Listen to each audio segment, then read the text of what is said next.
Türkmenistanda koronavirus pandemiyası bilen bagly girdilen çäklendirmelerin käbirleri bölükleýin goşadylýan mahaly Mary we Lewap vilayetlerinde kiçi awtologlarda maska dakynmak düzüni ýatyryldy. Şol bir wagtda raýatlaryň ýurduň içinde syýahat etmek bilen bagly girdilen çäklendirmeler saklanyp galýar. Habarçymyz bilen söhbetdeş bolan Lewaplylaryň ençemesi bularyň ilatyň hereketini öňkü ýaly bökdemegi dowam etdirýändigini aýdýar. Bu barada Azatlyk radiosynyň habarçylary Mardan we Lewapdan habar berdiler. Marda habarçymyzyň maglumatlaryna görä 23-nji iýunda kiçi awtologlarda maska dakynmak düzüni ýatyryldy. Hatda ulagyň içindäki ýolagçylar hem maska dakynman bilýärler. Maska dakynmak düzüni diňe awtobuslarda dowam edýär. Polisiýa dün hem kiçi ulaglary saklap, ulagyň içinde maska dakynmak düzgünliği bozanlygy üçin sürüje jerime ýazýardy we onuň ulagyny polisiýanyň duralgasyna alyp gidýärdi. Dip efirde adynyň tutulmazlygyny soran marly ýaşaýjy gurrun berdi. Habarçymyzyň aýtmagyna görä ýaşaýjylaryň köpüsi ulagda maska dakynmak düzgüniniň ýatyrlandygyny bilmeýär. 23-nji iýunda köp adam ulagda maskasyny çykarmady. Diňe hökümet awtologlaryny sürýän sürüjiler maska dakynmady. Ilat ýene jerime salynar diýip häzirlikçe maskasyz ulag sürmekden we ulagda maskasyz oturmakdan saklanýar. Sebäbi ozalky tejribäni ýatlatsak bir gün maska düzgünniň ýatyrlandygy aýdylypdy. Ýöne soňra maskasyz adamlaryň hemmesine jerime ýazylypdy. Dip yerli ýaşaýjy aýtdy. Maý aýynyň başynda Türkmenistanyň hökümeti koronavirus pandemiýasynyň fonunda girdilen çäklendirmeleri, şol sanda maska dakynmak düzgünini bölükleýin ýatyrdy. 6-njy maýda geçirilen hökümet mejlisinde 1-nji iýundan başlap ulaglaryň ähli görnüşlerinden we ýapyk binalardan başga ýerlerde maskalary aýyrmak teklip edilse-de olary açyk meýdanda dakynmagyň talap edilmejekdigi aýdyldy. Iýun aýynyň başynda Lewapdaky we Balkandaky habarçylarymyz yerli polisiýa işgärleriniň ulaglary saklap sürüjilere we ýolagçylary maska dakynmaly däldigini duýdurup, maskany çykarmagy talap edýändigini habar berdiler. Ýöne bu wakadan bir gün soň polisiýa işgärleri duýdansyz köçelerde reýt geçirip, häkimetleriň sözlerine ynanyp maska dakynman çykan raýatlary jerime ýazyp başladylar.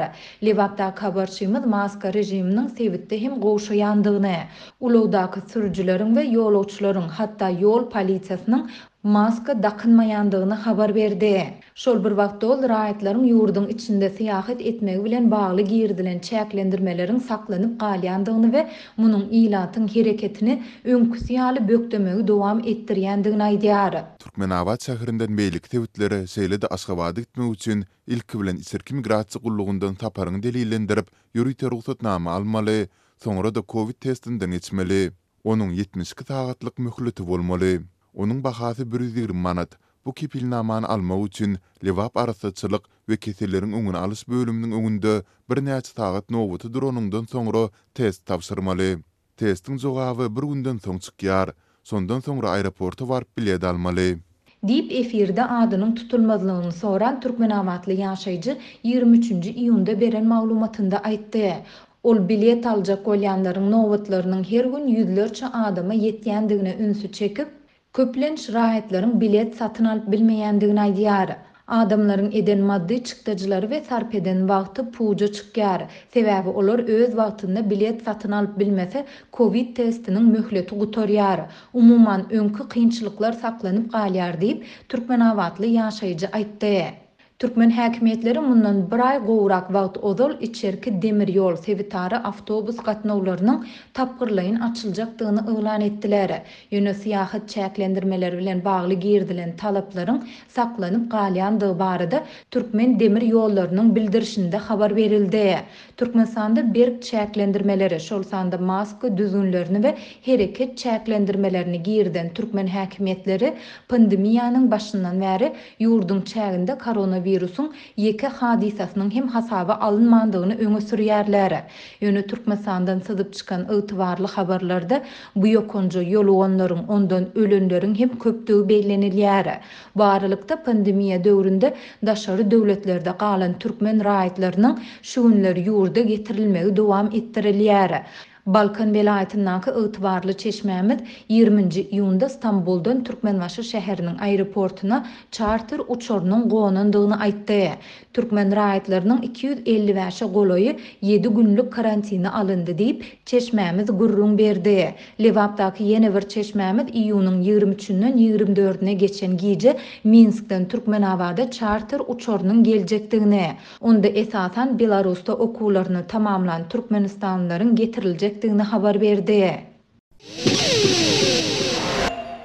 Garlaç kärençler buğday meydanlarynyň ikinji hasyl almakda häkimetleriň böwedine duçar bolýar. Lewap vilayatynyň Çärje we etrawynaky kärene ýerlerine buğday ýöreği tamamlanan garlaç daýhanlar özleriniň ekerançylyk meydanlarynyň ikinji hasyl almak mümkinçilikleriniň ellerinden alınýanyny aýdýarlar. Kärençler öýde geçiligindäki ýerlerden ikinji hasyl almak hukugynyň guruply adamlaryň, kanuny goraýjy edaralaryň işgärleriniň ýa-da beýleki ýokary wezipelerde işleýän döwlet gullukçylarynyň howandarlyk edýän adamlaryna berilendigini aýdýarlar. Bu barada Azatlyk radiosynyň Lewap vilayatynyň habarçysy 23-nji iýulda habar berdi. Türkmenistanyň Günnägör sewitleri maýyň ahyrlaryna iýunyň başlaryna buğday ýöreğine girişdi. Azatlyk radiosynyň habarçylary soňky bir näçe ýyl bäri orak mövsüminiň ýa-ni ýerli daýhanlaryň buğday meýdanlarynyň ikinji hasyl almak mümkinçilikleriniň töweregindäki meseleler barada habar berip gelýärler. Çärjegli kärençler öýleriniň kärene ýerlerinden ikinji hasyl almak mümkinçilikleriniň çäklendirilmegine nägilelik beýan edýärler. Buğday ýöreğiniň ýa-ni ekrançylyk meydanlaryna şaly mäşýaly däne ekinler, käşir ýaly gök bakça ekinler ekildi. Ýöne ekin meydanlary buğday ekip ýetişdiren kärençlere berilmän gapdaldan pully adamlara ýa-da prokuraturada işleýän adamlaryň ýokary wezipelerde işleýän adamlaryň howandarlyk edýän adamlaryna berildi diýip ýerli kärençler aýdýarlar.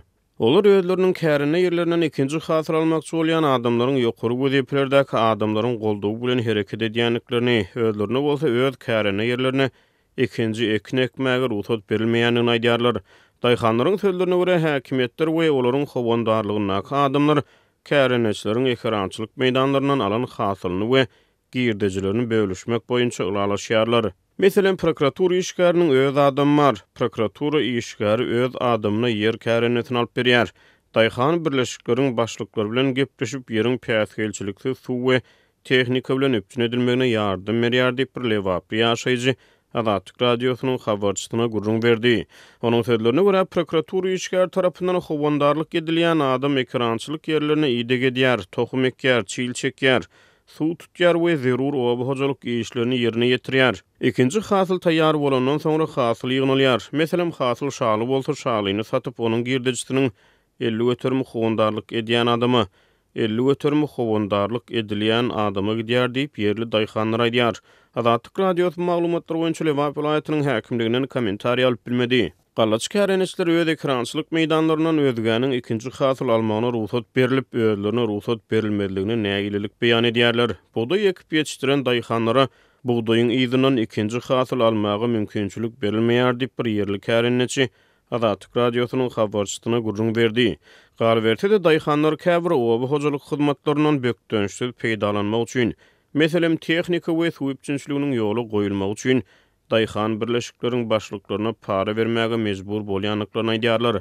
Kärençler ekrançylyk ýerlerini tohum satyn almak üçin hem oba resmiýetlerine goşmaça para bermäge mejbur galýanlyklaryny aýdýarlar. Türkmenistanyň döwlet medeniýeti ýurduň obahojalyk puwdagyna bar bolan problemalary agdamaýar. Muňa derek resmi medeniýet daýhanlar üçin ähli şertleriň döredilendigini we olaryň ruhy bilen zähmet çekýänliklerini gaýtalaýar. Türkmenistanyň hökümeti bu ýyl 1.400.000 tonna buğday hasylyny ýygnamagy meýilleşdirýär. Daýhan birleşikleriň suwupçynçylygyna gödäwçilik edýän işgärine para bermeseň suwun kesilýär. Şalynyň düýbüne elmydama suw bolmaly. Suw bolmasa hasyl gowy bolmaýar diýip bir Lewaply şalyçy Azatlyk radiosynyň habarçysyna gurrun berdi. Mari vilayatynyň käbir şäherlerinde, etraplarynda we owalarynda döwlet dukanlary ýylaty 2021-nji ýylyň dekabr aýy üçin un paýogyny aradan 6 aý geçen soň şu aýyň 20-lerine paýlap başladylar. Ýöne yerli ýaşaýjylar ilata satylýan bu unyň hiliniň pesdigini, bitlidigini we tagymynyň ajydygyny aýdýarlar. Şol bir wagtda welaýatyň käbir çetki owalarynyň ýaşaýjylaryna geçen ýylyň oktyabr we noýabr aýlary üçin un payogy hinit hem berilmeýär.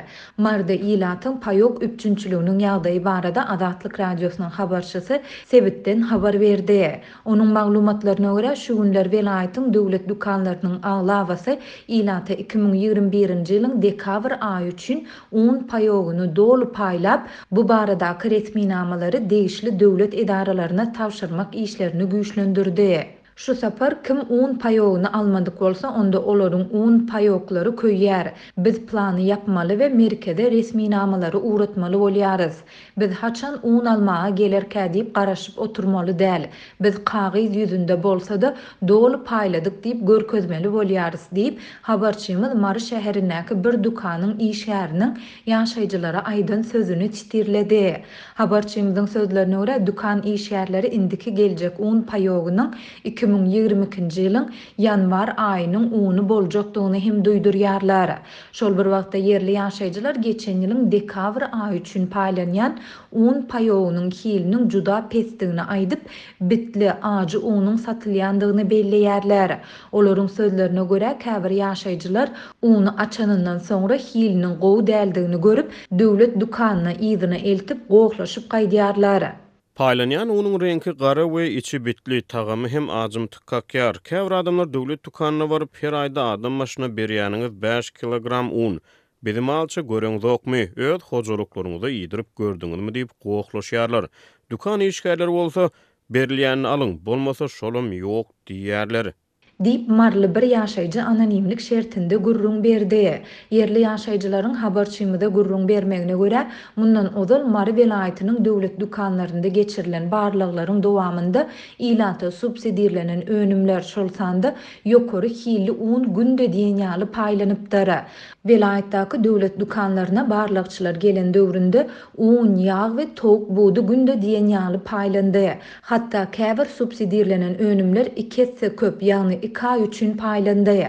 Unyň hili birinji sortdy, käbir ýerlerde ýokary hilli un paýlandy. Ýöne barlyklar tamamlanandan soňra döwlet dukanlary ilata pes hilli unlary payok hökmünde hödürläp başlady diýip Türkmengala etrawynyň bir ýaşaýjysy anonimlik şertinde gurrun berdi. Habarçymyda Marynyň döwlet dukanlarynda soňky sapar geçirilen barlyklaryň anyk senesi barada jikme-jik maglumat almak başartmady. Ýöne ýurdun dürli sebitlerinde yerleşen dukanlarda barlyk işlerini geçirmek üçin aşgabatdan welaýatlara wagtal barlykçylar iberilýär. Habarçymyz welaýatyň döwlet dukanlarynda geçen ýylyň dekabr aýy üçin un payoklary paýlanýan mahaly Mary şäheriniň käbir döwlet dukanlarynda ilata şu ýylyň ýanwar we fevral aýlary üçin un paýlarynyň berilýändigini hem habar berýär. Ýöne ol welaýatyň käbir çetki owalarynda ilata geçen ýylyň oktyabr we noýabr aýlary üçin un payogyny henit hem paýlamaýan döwlet dukanlarynyň hem bardygyny aýdýar. Munyň sebäplerini hiç kim anyk bilmeýär. Käbir owalarda ýaşaýjylaryň köpüsi gol çekip bilmeýär. Şonuň üçin olar gol çekmeli ýere diňe özleriniň atlaryny ýazýarlar. Bu bolsa dukan işgärleriniň işlerini ýeňilişdirýär. Olar goly derek owa ýaşaýjysynyň adyny ýazyp goýberýärler. Şol sebäpli dukan işgärleriniň resminamalary gol çekip ýaşaýjylaryň un paýlaryny alandygy çaklanylýar. Dip owa ýaşaýjysy anonimlik şertinde gurrun berdi. Azatlyk ýokarda beýan edilen ýagdaýlar barada ýurdun söwda we daşar ykdysady araýatnaşyklar ministrliginiň yerli edarasyndan kommentari alyp bilmedi. Soňky aýlarda Türkmenistanyň dürli sebitlerindäki döwlet dukanlarynda ilatyň payok üpçünçülüğiniň ýagdaýy yaramazlygynda galýar.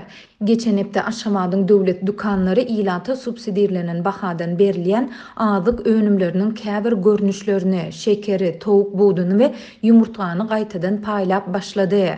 Ýöne olaryň käbiriniň bahalary hususiýetçilerdäkinden hem gymmat bolsa, käbiri bazar bahalary bilen deň narhda satylýar.